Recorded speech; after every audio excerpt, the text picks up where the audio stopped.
Simple but meaningful ang birthday gift ni Riza May Dizon sa tatay-tatayan niya sa showbiz na si Vic Soto. Sa gitna ng selebrasyon kahapon, napaiyak pa si Aling Maliit nang iabot ang regalo kay Bossing. Silipin yan sa chika ni Kata Tibay.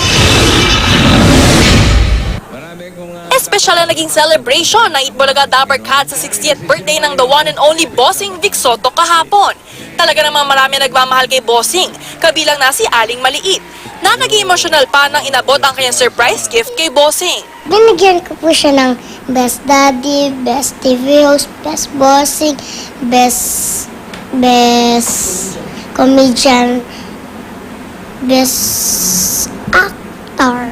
Bossing, wish ko po sa inyo, tumagal pa na po ng tumagal ang buhay nyo na 300 years old po. Kwento ni Riza, marami na raw siyang natutunan mula kay Bossing, lalo na sa pag-arte at pag-host.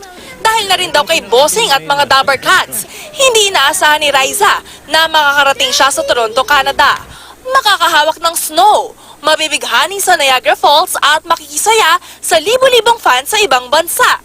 Sa daming araw na regalo ng fans, nahihirapan pa raw si Aling Maliit bit-bitin ang mga ito pauwi sa Maynila. Ang dami rin po mga regalo nga eh.